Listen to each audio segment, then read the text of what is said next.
بسم الله الرحمن الرحيم والصلاة والسلام على أشرف المرسلين. Salam alaikum. Bonjour tout le monde. Aujourd'hui, on va voir ensemble chapitre numéro 1, les principaux fondamentaux des capteurs. Voici le plan de notre cours. On va voir ensemble des définitions. On va parler des capteurs actifs, des capteurs passifs, pardon. On va parler de la chaîne de mesure, les capteurs intégrés et on termine avec les capteurs intelligents.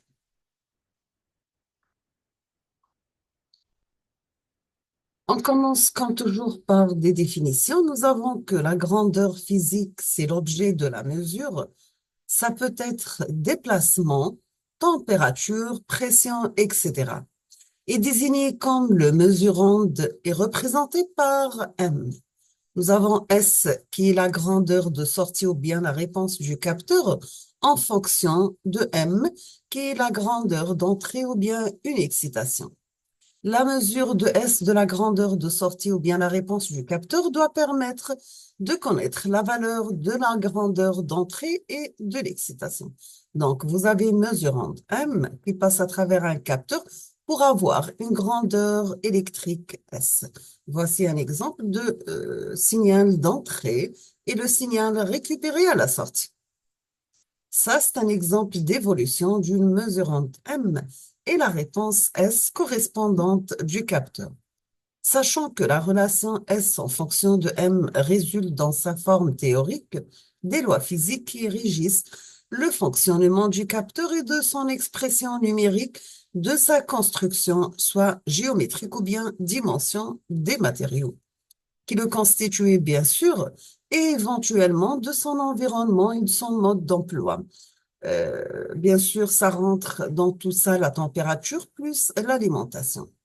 Nous avons pour tout capteur la relation S en fonction de M sous sa forme numérique exploitable et explicitée par étalonnage. Pour un ensemble de valeurs de M connues avec précision, on mesure les valeurs correspondantes de S, ce qui permet de tracer la courbe d'étalonnage. Donc, vous avez S premièrement, donc c'est une courbe d'étalonnage d'un capteur. La partie A, ça concerne son établissement à partir des valeurs connues du mesurant M. Et la deuxième figure, c'est l'exploitation à partir des valeurs mesurées de la réponse S du capteur. À toute valeur mesurée de S, on peut lui associer une valeur de M qui la détermine. Bien sûr, pour des raisons de facilité d'exploitation, on s'efforce de réaliser le capteur en sorte qu'il établisse une relation linéaire entre les variations ΔS de la grandeur de sortie et celle ΔM de la grandeur d'entrée. On obtient dans ce cas ΔS égale à S ΔM, sachant que S représente dans ce cas la sensibilité du capteur. Un des problèmes importants dans la conception et l'utilisation d'un capteur, c'est la constante de sa sensibilité S qui doit dépendre aussi peu que possible, soit de la valeur de M pour la linéarité et de sa variation de fréquence, une bande passante, et aussi du temps vieillissement. Aussi de l'action d'autres grandeurs physiques de son environnement qui ne sont pas l'objet de la mesure et que l'on désigne comme grandeur d'influence. En tant qu'élément électrique, le capteur se présente vu de sa sortie. Donc, vous avez l'entrée mesurante, capteur, toujours. On va avoir la sortie S.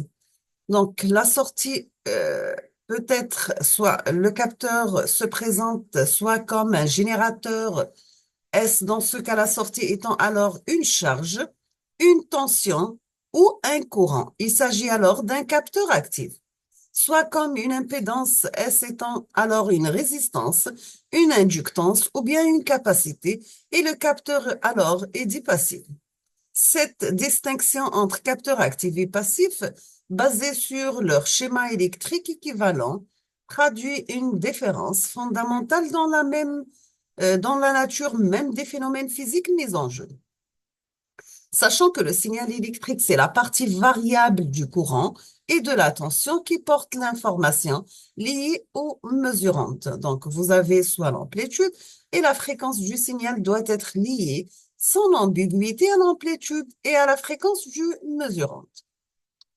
Un capteur actif qui est une source délivre directement un signal électrique. Nous avons aussi qu'il n'y a pas de même un capteur passif dont les variations d'impédance ne sont mesurables que par les modifications du courant ou de la tension qu'elle entraîne dans un circuit par ailleurs alimenté par une source extérieure. Donc, toujours l'entrée passe à travers un capteur passif. On va passer le signal à travers un conditionneur accompagné de perturbations et d'autres sources secondaires pour arriver à la sortie, le signal de sortie S. Nous sachons que le circuit électrique nécessairement associé à un capteur passif constitué son conditionneur et c'est l'ensemble du capteur et son conditionneur qui est la source du signal électrique. On va parler en détail maintenant au capteur actif. Sachant que le capteur actif va fonctionner en générateur, un capteur actif est généralement fondé dans son principe sur un effet physique qui assure la conversion en énergie électrique de la forme d'énergie propre au mesurant. Donc, vous avez soit énergie thermique, mécanique ou bien rayonnement. Les plus importants de ces effets sont regroupés dans ce tableau. Donc, vous aurez la mesurande, l'effet utilisé, la grandeur de sortie. Donc, si on veut mesurer une température, l'effet utilisé, c'est thermoélectricité. La grandeur de sortie, c'est la tension. Pour le flux de rayonnement optique, nous avons pyroélectricité, photoémission, photovoltaïque, effet photoélectromagnétique. Les grandeurs de sortie, nous avons la charge, le courant, la tension. Pour une force, pression et accélération, l'effet utilisé, c'est piézoélectricité et la grandeur de sortie, c'est une charge. Pour la vitesse, nous avons l'induction électromagnétique, la grandeur de sortie, c'est une tension. Pour position, nous avons l'effet utilisé, c'est l'effet Hall, et la grandeur de sortie, c'est la tension. Concernant l'effet thermoélectrique, nous avons dans ce cas un circuit formé de deux conducteurs, M1 et M2, de nature chimique différente, dont les jonctions sont à des températures T1 et T2. C'est le siège d'une force électromotrice. Comme application, nous avons la détermination à partir de la mesure de E d'une température inconnue T1 lorsque T2 est connu, donc vous avez 0 degré par exemple. Pour l'effet pyroélectrique, certains cristaux dits pyroélectriques ont une polarisation électrique spontanée qui dépend de leur température.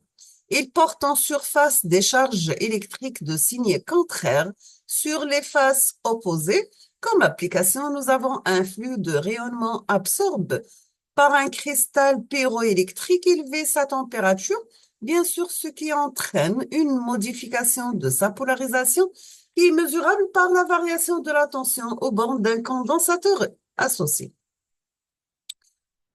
Nous avons aussi l'effet piézoélectrique. Dans ce cas, l'application d'une force et plus généralement d'une contrainte mécanique à certains matériaux, dit piézoélectrique, le quartz par exemple, va entraîner une déformation qui suscite l'apparition de charges électriques égales et de signes contraires sur les faces opposées. Comme application, nous avons la mesure de force ou de grandeur, cérémène pression, accélération à partir de la tension qui apparaît entre les deux faces de l'élément piézoélectrique. Nous avons aussi l'effet d'induction électromagnétique. Lorsque nous avons un conducteur qui se déplace dans un champ d'induction fixe, il est le siège d'une force électromotrice. Elle est au flux coupé par une unité de temps, donc ça, à sa vitesse de déplacement, bien sûr. Comme application, nous avons la mesure de la force électromotrice d'induction qui permet de connaître la vitesse de déplacement qui est à son origine. Toujours avec les effets, donc nous avons aussi l'effet photoélectrique.